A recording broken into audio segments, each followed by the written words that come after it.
Bonjour et bienvenue au balado Les Mignardises littéraires, où chaque épisode vous fait découvrir un texte original écrit par des étudiantes et étudiants de l'Université de Montréal et de l'Université McGill, et lu par des interprètes de la troupe de théâtre de l'Université de Montréal.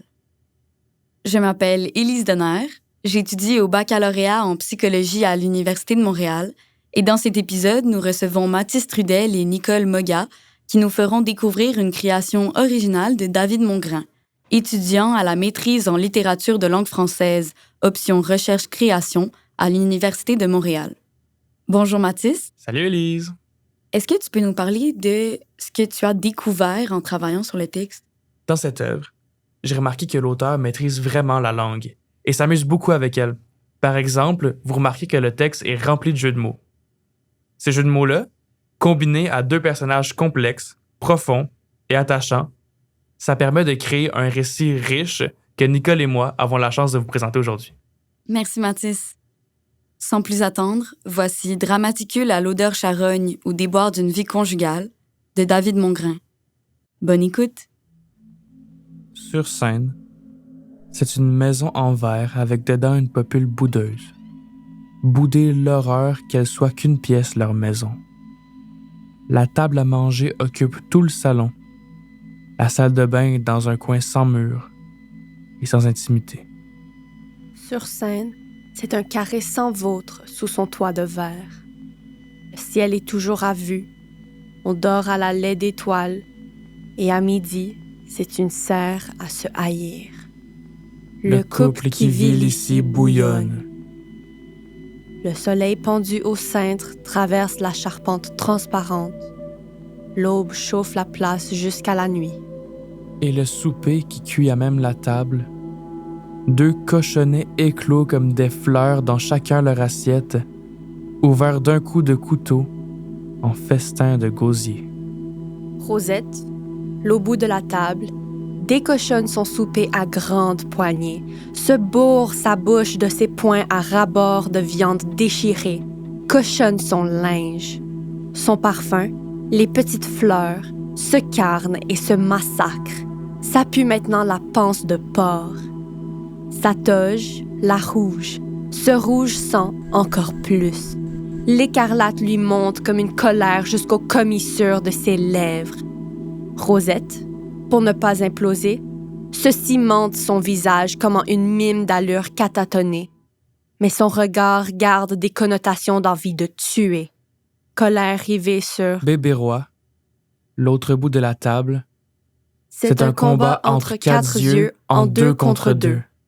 Bébé roi se mute aussi, mais c'est son habitude. Parler, c'est saler la bouche. C'est trop bouger. Et c'est impératif de ne jamais déranger Rosette. Mieux vaut l'immobile passif qu'être criblé de coups d'œil.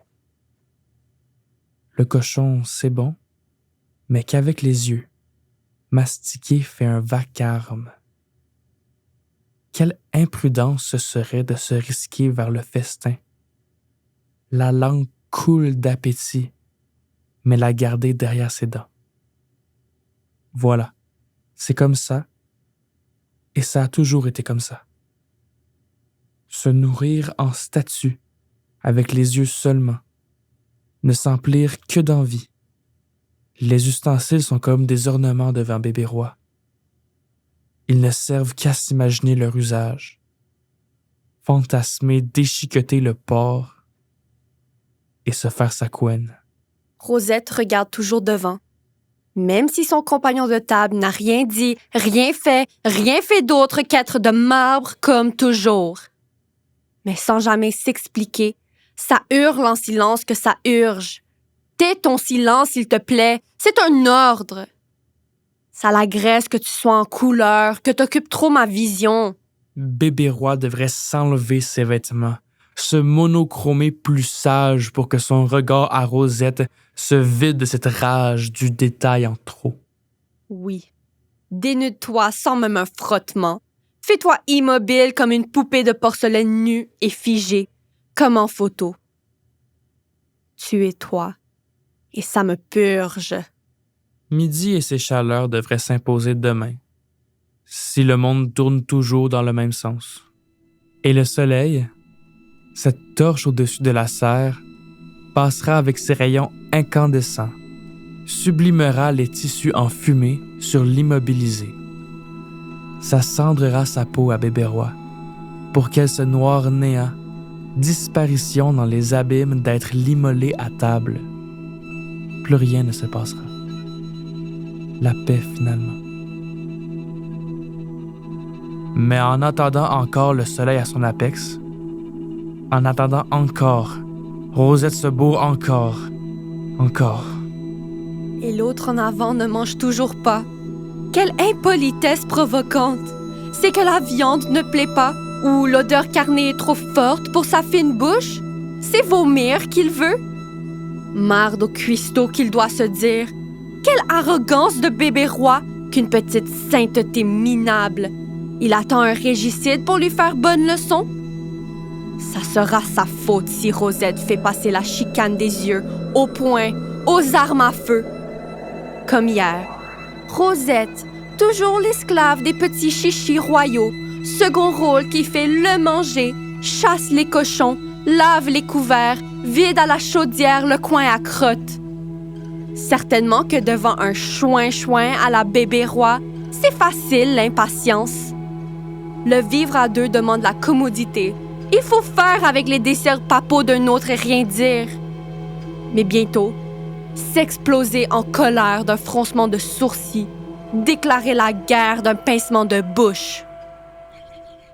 Chute toujours, et puis la débâcle. Bébérois, bégayant. C'est le tien. Si tu veux. Je dis si tu veux, c'est vraiment comme tu veux. C'est ton assiette, dans le fond. Je dis ton assiette. La mienne, en fait, mais je te la donne. Tire à bout portant. Merci à vous deux. Vous venez d'entendre Dramaticule à l'odeur charogne ou Déboire d'une vie conjugale, écrit par David Mongrain et interprété par Nicole Moga et Mathis Trudel. Merci d'avoir été parmi nous pour un autre épisode des Mignardises littéraires, le balado qui célèbre la créativité, la littérature et l'expression artistique en français en vous transportant dans de multiples univers.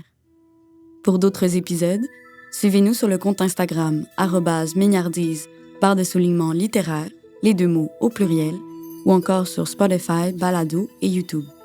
Merci à l'équipe de création derrière ce balado, Audrey Perrault pour la direction des interprètes et la réalisation, assistée par Alexandre Desaunier, Nicolas Girard, étudiant à la faculté de musique en composition et création sonore, pour la technique et le montage sonore, Théophile Gagnard à la composition musicale, et l'équipe de la Bibliothèque des lettres et sciences humaines de l'Université de Montréal pour son accueil en studio.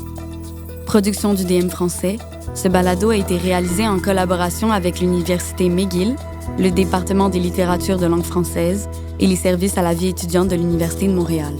Merci d'avoir été avec nous.